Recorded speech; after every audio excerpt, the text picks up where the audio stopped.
Philip Douthett, the men's marriage mentor here. I help men renew their failing marriages while creating a meaningful legacy. And if that's what you're looking to do, then you're definitely going to want to take notes on today's video. And if you found this information that you're going to learn today to be valuable, be sure to share this video and click the like and subscribe button so that you get the notifications of other videos that I release. Before we get into the video, be sure to stick around to the end where I reveal the details on how you can join me in my free training that walks you through how to renew your failing marriage by doing the right things at the right time in the right order, even if your situation feels completely hopeless right now. So be sure to stick around to the end for that announcement. And just so you know what to expect here, this video that you're about to watch was a training that I did inside of my private group that is directly related to the title of today's video. So get ready to take notes, then apply what you learn so that you can get the results that you desire. So with no further delay, let's get to it. Today we have Lucas. What's up, Lucas? How you doing today, brother? Glad to have you here. I hope you're doing well. Thank you for joining us today. Lucas reached out to me recently. He said he's been having a lot of great results after joining the Men's Marriage Mastery Program. Been bragging about it, not to me, but kind of publicly, and explaining about all the advancements and the improvements that he's had in his life and in his marriage. And so he said, hey, I want to jump on a call with you. I want to talk about the program. I want to tell you about what's going on and what you have done and what you've taught me within the program and how it's impacted my relationship and my marriage. And so thank you for joining us, Lucas. I appreciate you, being vulnerable in this situation, reaching out to me and saying, hey, I've had so much love and respect within my relationship recently with all the advancements and changes that have gone on recently. And so I thank you for being here. So with that being said, Lucas said that he's been married for 6 years now. And he told me that he's been having issues even before they got married. And right now, the relationship with his wife is in the best place that it's been ever. And it's still growing and improving, right? So absolutely. Like that's part of the game. There's always room for improvement, and there's always new things to learn and new things to implement within your marriage in order to grow the love and the bond between you two as life goes on. So with that being said, again, thank you for being here, Lucas. And I just wanted to start off with the simple question of how has your relationship changed now after going through the program to where it was before you even joined the program a year ago? Well, a lot of it has to do with me. I mean, I had to step away. I had to kind of do a third person look at myself and realize the bullshit that I was pulling. Look at, hey, why are you doing this? This doesn't make sense. Back up a little bit, look at myself. And then, I mean, at the time I joined, she had bought a house. She had moved out. Really? Wow, I did not know that. Wow. Yeah. Yep. So now we got 2 houses, but turn one into an Airbnb. Well, one of them's on the market now. Okay. But, does that mean you two have moved back in together? Wow. We are moved back in together as of March. Actually, it was right around her birthday when she decided that, hey, I'm missing you. I miss you. You need to come back. So. What do you think you did to make her miss you then? Well, basically, I looked at my own stuff, my own bullshit. Yeah. Right, there you go. Okay. And just showed up as a man, as a father. We're a mixed family. She had a family before I came into the picture. Me and her oldest have always kind of had friction, I guess is the best way to put it, because, well, he was there first. His biological wasn't really there. He was in the military. Wasn't one of the great military members. He's no longer in, not by his choice. But he wasn't in the picture because he was deployed during part of that. So he just kind of grew up with his mom. So I guess I tried to just jump in and be there for her, but I forgot to be there for him as well. It was part of the issue. There you go. Okay. Yep. That created a lot of tension. But then with that, she felt alone, and then they isolated even more between those two, and then she felt more alone, and I wasn't able to step back and see that I was ignoring that part of her life. And that was some of the issues I fixed before we got back together. During that time, I'm going to tell you right now, I screwed up. I screwed up a lot. How? What did you do that was... I mean, I moped around. I came over to see her and our kids. We have two together. And she told me, hey, you're just supposed to come over and see the kids. She only moved like a block and a half from where we had currently lived. But I'd go over there and I'd try to spend time with the kids, but I'd show up for her and I didn't show up for the kids. And that was, I mean, you can't do that. You got to be there for her too, but I didn't back off enough to let her have that chance to see who I was, who I figured out I could be. What do you mean by that? Figure out who you could be. What does that mean? Instead of trying to push myself on her, hey, this is what I did. This is, I love you still, blah, blah, blah, smothering her, trying to change her mind. That's manipulative, as you learned. Exactly. Right? And like I said, I screwed up a lot. And thankfully, I caught myself in enough time. I'm not going to say that I didn't still mope a little bit when I was there, because it hurt. It hurt not to be together. It hurt to not tuck my kids in, not see them off to school. It hurt, but I had to man up. While I was there, I had to keep some of that inside. I couldn't cover up the fact that I was hurting, and if I did and she believed that I wasn't hurting, I'd just come off as an asshole. Yep. To be honest, because you can't just be hard. You see, a lot of guys, they do exactly what you're doing, but then they continue down that path. They fall into the woe is me mentality in an effort to get pity from their wife or pity from someone else, right? And is that kind of what you were doing there for a long time? I did that for a while before we actually separated. I did that a little bit, and then when we first separated, I mean, I felt like crap. I mean, it's not attractive, is it? No, it's demoralizing. Not. It's pitiful, and it's just not attractive. It doesn't, in a sense, make your wife believe in you, right? Yeah. When you're mopey like that, she doesn't believe in you, and that was part of the problem that you had. At that point in time, I didn't believe in myself. I mean, I have a friend. I contacted, and I own guns legally. I contacted my friend, and I'm like, hey, you need to take these for a while, because I was low. I was real low. Yep. And I've heard of guys doing that before. You're not the first one to ever tell me that.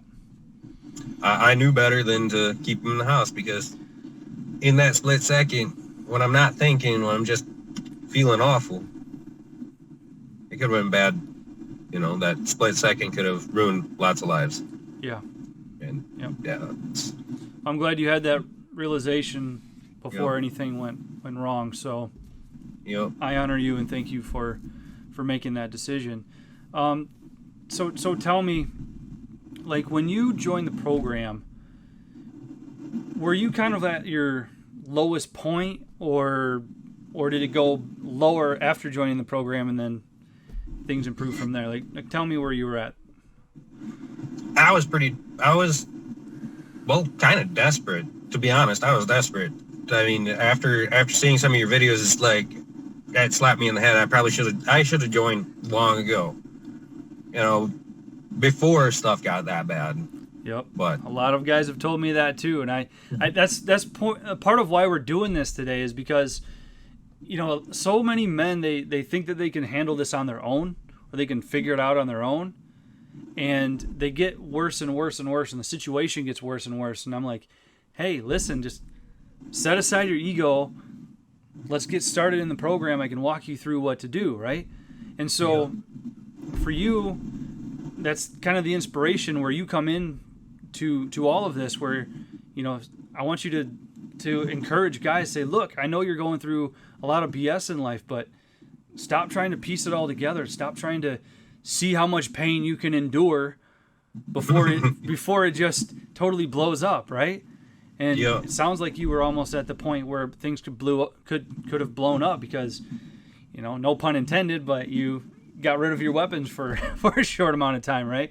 Before things got a lot worse. And that's what I don't want men to do is continuously feel like they're in this pain, continuously feel like they can solve it. Because let's be honest, when it comes to renewing a relationship, this is not something that comes naturally, right?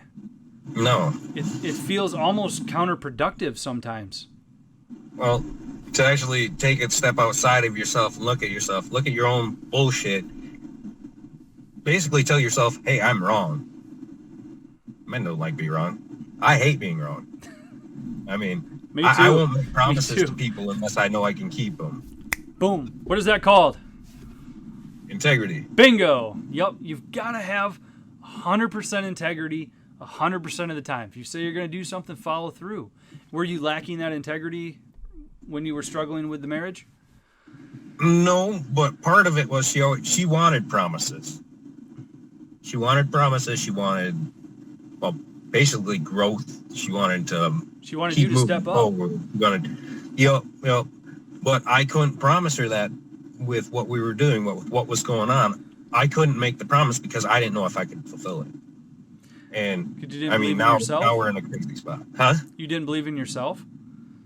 Well, it was just, we had so much stuff going on, and I was actually, with what we were doing, I don't know if maybe I wasn't communicating right with her or what, but I was setting it up to where once I don't have a whole lot left on the house I'm selling right now for years mortgage.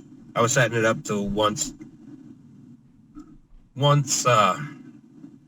her older son was graduated, we could possibly think about just finishing buying the house, sell it, and then do whatever we want. We could move out of state because we had talked about moving out of state for, you know, all the time. And then we had also talked about a farm, and that's actually where we're headed now. Awesome. But yeah, so we're looking for real estate, trying to sell real estate, and then we gotta, after we buy, we're gonna sell another one. So it's we're busy. We're busy people. You know how real estate goes.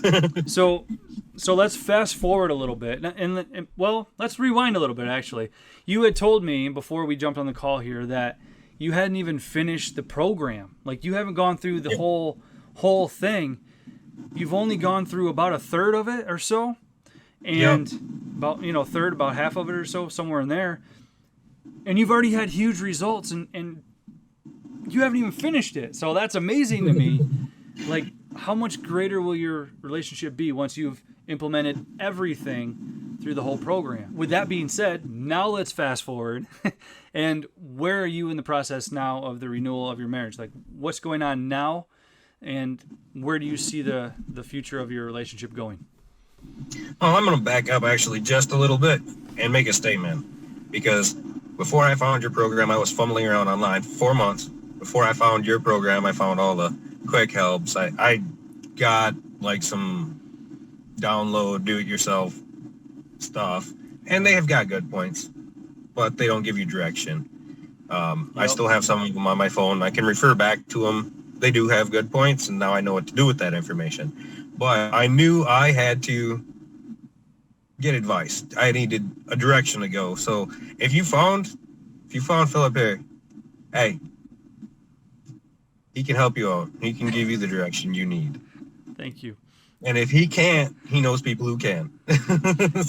There's some truth to that. You know, there's questions that come up every once in a while that are legal related. I'm not a lawyer, and every municipality in every state and city is different, but I can refer you to people that can help you with the legalities.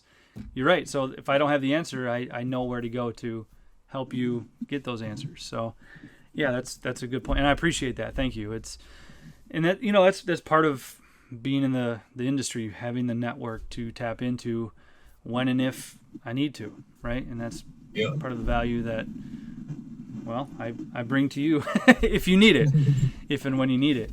So, you guys have moved back in together now, right? You said? Yep. We moved back in together since March. How has the relationship improved in the last, March, April, May, June, July, August, September, last 6 months? Well, when we first got back together, honestly, it was like we were dating again. You know, is that good or bad? Good. Okay. Good. Back to the lovebirds. Hey, awesome. Little bit of a, kind of a fantasy type situation. I knew it wasn't gonna last forever. It would have been great if it did, but then it backed down a little bit, and every day we work on. I know you say communication isn't everything, but with that we struggle with. We do. Stuff that goes unsaid, not necessarily lies, just stuff that just goes unsaid because of the whole, we were two individuals, we haven't completely joined together as one yet. That's the two independent people. Remember I talked about dependent, independent, and then the third level. We won't mention what that third level is today, but hey, you got to learn. You learn what it is inside the program and how it works. But yeah, I know where you're going with this. Keep going. Yeah, so I mean that's our biggest struggle right now. But in growing together, we've got to find. We've never had a house together. I owned my house before I met her. Okay. And then she moved out, bought a house. And we both agree it doesn't feel like home. It's a place it's a stepping stone. So our next thing together is to buy our farm, and then what kind of farm? Hopefully, it's just gonna be a hobby farm for now. Okay. Land around here is just crazy expensive. Are you gonna get fainting goats? Even farms around, huh? Are you gonna get fainting goats? She wants to, but we actually are looking at getting goats, and it's a rising market. Yep. I mean, with all the immigrants coming over, and there's a lot of them already over here. They want goat meat. They do. What state are you in? Minnesota. Minnesota. Okay. Oh, you're just across the lake from me then. Awesome. Yes, I am. I didn't know that. I thought you were further south. I'm southern Minnesota, but we'll go with that. We'll go with that. So. Well, that sounds great. That sounds like you guys are making plans together moving forward. So that means the trust between you two has obviously improved, right? Yeah. And because the trust has improved, the communication has improved. And because the communication has improved, the depth of understanding of one another has improved, right? Yeah. And so that's a continuous snowball that will, continue to compile on itself, and the relationship will get stronger over time. If you keep doing what I tell you to do inside the program, right? You wander off and things could get a little rocky. Yeah. So I'm curious, from here, what's your plans with your relationship? Not with the house, not with all that, but with the depth of connection between you two. How do you plan on increasing the depth of trust and communication and love between you and your wife? Well, one thing we got to get through this busy stuff with all the real estate, but at the same time we got to try to make time for each other. Bingo. Just us, which is hard to do. We got 4 boys. The youngest 2 are 4 and 6, and the oldest one's a teenager, and I think they take up more of the time than the 4-year-old. Yep. And more stress too, because you don't know where they are half the time. Have you invited your wife into the program? Like, have you invited her to watch the trainings and go through the lessons and stuff like that at all? I've mentioned it to her, and she didn't seem opposed to it. So, but she hasn't yet. No, we haven't sat down together yet and did anything like that. One of the things she did say when we were getting back together is God came back into her life, and she felt like she lost God for a long time. She had negative friends that were leading her toward paganism, basically.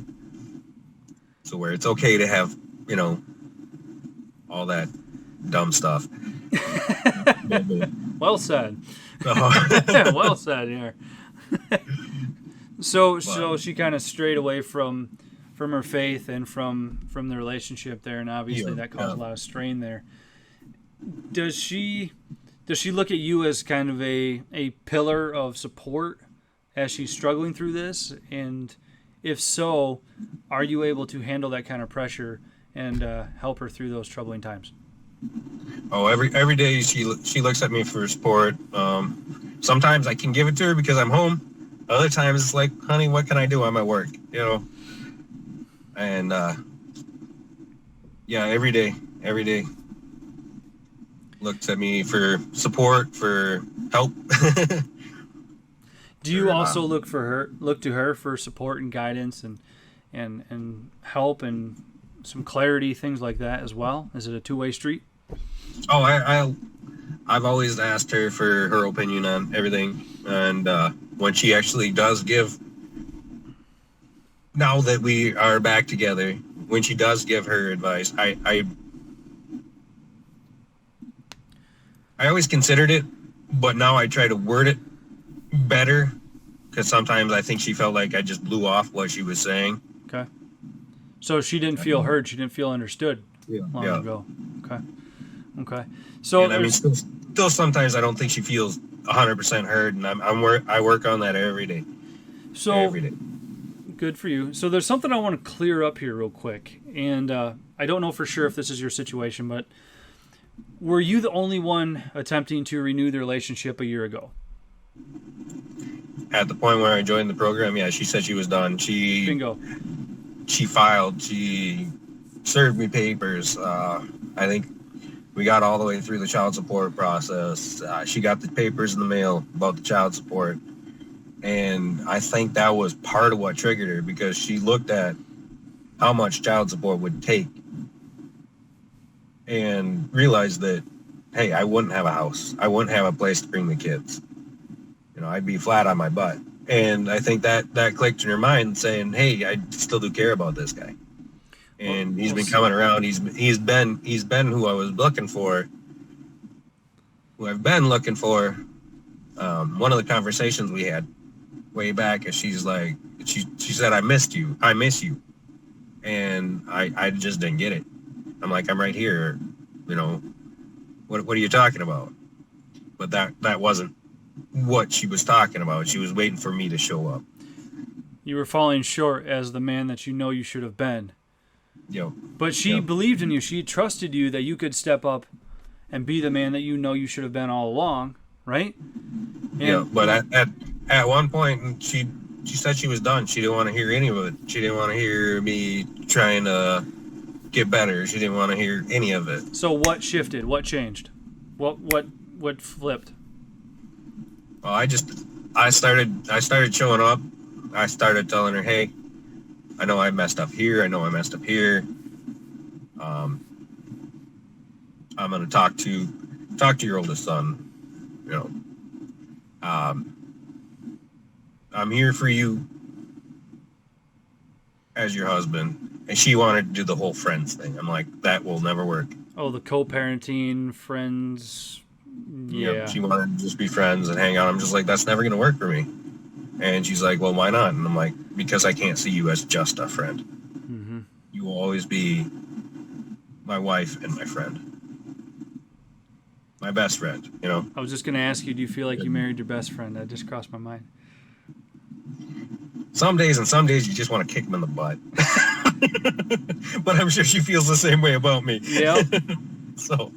Yep, that's part of the ebbs and flows, and I talk about this in the program, where there's going to be peaks and valleys as you go through the relationship of the marriage.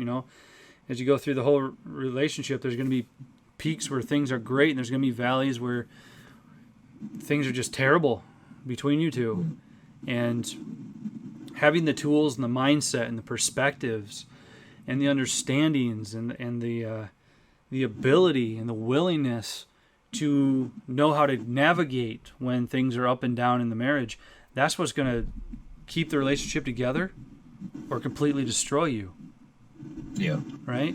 And it sounds like your wife wanted to destroy the relationship. In other words, get a divorce. You went through all the way through the divorce process, not all the way, but most of the way through the divorce process, right? Yep. And, you know, she wanted to destroy it. And you obviously stepped up. You made the decision, I'm not going to do that.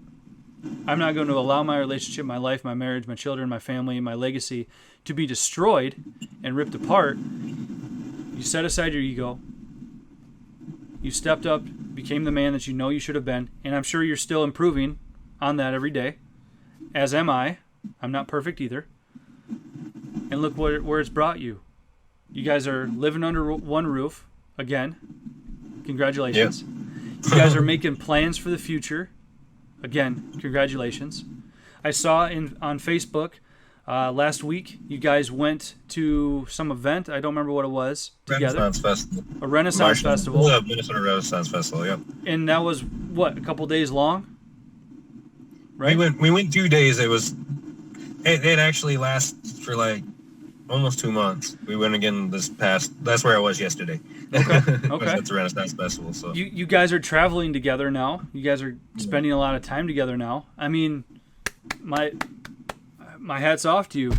Like, look at all the improvements that you've made, all because you stepped up and said, look, I can't do all this by myself. If I knew what to do and I knew how to do this, I would have done it already and I wouldn't be in the situation that I was in, right? yeah. But you set aside your ego. You were willing to do the work. You invested in the program. Yeah, there's a financial commitment to it, right? But Yeah. that was a little bit of a struggle for you. I remember you were like, oh, that's a bit of a stretch. But look what you did. And look where it's brought you. And look how much more expensive a divorce would have been as opposed to investing in the program and renewing the relationship like you have. Like, you know what I mean? Like, that's the difference. And that's where you set yourself apart from some other guys, many other guys who are afraid to take a chance, who are afraid to put the faith in, well, my program or a program that they feel will work for them. There's other programs out there. Some work, some don't. And for you to have faith in me, to invest in the program and do the work. Hell, you didn't even finish the program. Look at all the results that you had. Like, again, congratulations, man. And for you, you know as well as I do, you can go back through any of the lessons within the program 24/7, 365, right? You have full access to it for life. There's huge value in that, right? So if you forget something and you don't know what to do or you need a refresher on anything, you can go back and do it whenever you want. And the other thing, and I'm willing to bet, you can invite your wife into the process. You can invite her into the program and go through the lessons with her and guide her through that as well. Right? Yep. You know, and that's where I had actually thought about asking you. I had thought about asking you earlier if it's okay to bring him in, you know, because I didn't know if this was just for men or if this was for married couples. So I thought about asking that. Well, for you, to clarify things, the Men's Marriage Mastery Program is for men that I refer to as, and this is a term that I coined, it's called a solo soldier, right? And a solo soldier is a man who is fighting alone to save his failing marriage with no cooperation or support from his wife. And that was you. Yep, that was where I was at. That was you. She was done. You were desperate. She had filed for divorce. But you joined, you did the work, and look at the results that you've gotten. Absolutely. You have so much more to go through in the program that's going to help you. And man, get back in there, get back to work, because there's so much more to learn and not just learn, but implement. And I know. Man, sky's the limit from here. You're on the right track, and wow, I'm so proud of you. I am so proud of you. I've got a special gift for you too. I'm going to send it your way, but I won't tell anybody what it is. So, all right. You hold me to that. Little bonus, a special gift, huh? Little bonus for any of the guys here who see this and do have a blended family. Her oldest, actually, when he saw me coming back, getting the marriage renewed, he gained respect that he didn't have the whole time we were married. He gained more respect for me. Really? So, yep. Wow. And when did all that go down? as I was renewing, getting back together with her, that's something she mentioned to me. Yep. Okay. That's something she mentioned to me. So just a little bonus for the guys with the blended family. Wow. So. Again, that's awesome. Congratulations. We do my golf clap. That's awesome. That's awesome. Well, with that being said, Lucas, I think we're going to wrap it up here real quick. Any last words of support, advice, direction, whatever you feel is necessary before we jump out of here? Any last words? Oh, I just got to say, guys, don't give up. Don't give up. You're in a tough spot. Philip will work with you on the money deal, and he's got a lot of great advice. His program's great. Like you said, you can go through it forever, and I plan on doing just that. I mean, eventually I'll get through the whole thing, but week one, I revisited it probably about 4 or 5 times because my list kept changing. And once you join, you'll know what lists I'm talking about. But I just kept going through until it made sense and it applied to where I needed to be. But if you're thinking about it, if you want that woman back, you want that special someone back that you put a ring on, you promised to love forever. Get some help. Right there. Get some help. Get some guidance. Because it will make all the difference in the world. Because you can be the smartest person, but you are dumber than a box when it comes to figuring out your own stuff by yourself. Because you just men are not equipped to look at themselves and go, "Hey, I'm a dumbass." The ego gets involved, man. The ego gets involved. Absolutely. When the ego gets involved, the relationship starts to fall apart. You've got to be able to set aside your ego, and then once you set that aside, and you build the love and the trust and the bond between you two, then you can work on building up your ego with the support and love of your wife and grow together. So it's not like you put aside your ego forever, just for a short time and work on. You got to leave some of it away.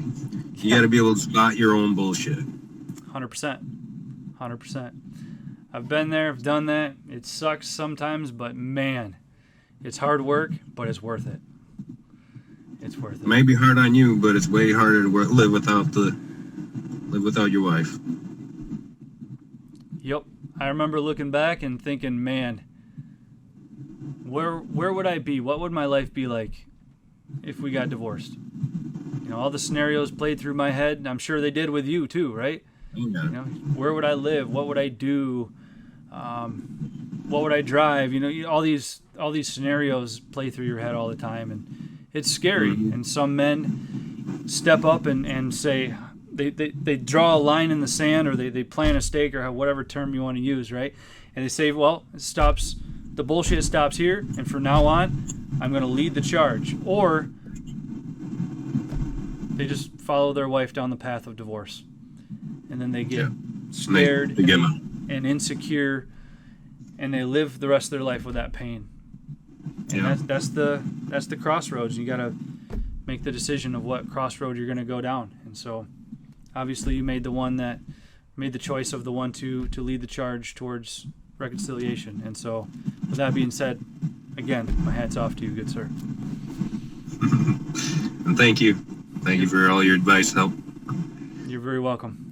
Appreciate it, Lucas. With that being said, we're going to head out of here. And again, I'll send you that special gift that I promised you. And we'll catch up very soon, my friend. Take care. I just covered a lot of great information that will help you to renew both yourself and your marriage. And I hope that you put everything that you just learned into practice, because that's the only way that you're going to get results. But there is so much more that you can do, and I'm going to cover all of that in my free training that walks you through how to renew your marriage, even if your wife has told you that there's nothing that you can do to change her mind. So if you'd like to learn the specific strategies and methods that thousands of my clients have used and continue to use to renew their failing marriages and create a meaningful legacy, then click the link below, watch that free training, and then feel free to submit an application after that. Also, be sure to click the link to access my private Facebook group where you can get support and connect and even learn from a community of men who are also struggling to keep their failing marriages together. And when you join, I'll even send you a free copy of my latest ebook. And if you like what you heard today and you want more content like this from me, hit the like button and subscribe to the channel, and be sure to comment below with any questions or tell me whatever it is that you found to be the most helpful. And like I mentioned before, click the link below for that free training that I mentioned earlier. I'm Philip Douthett, the Men's Marriage Mentor, and I'll see you on the next video.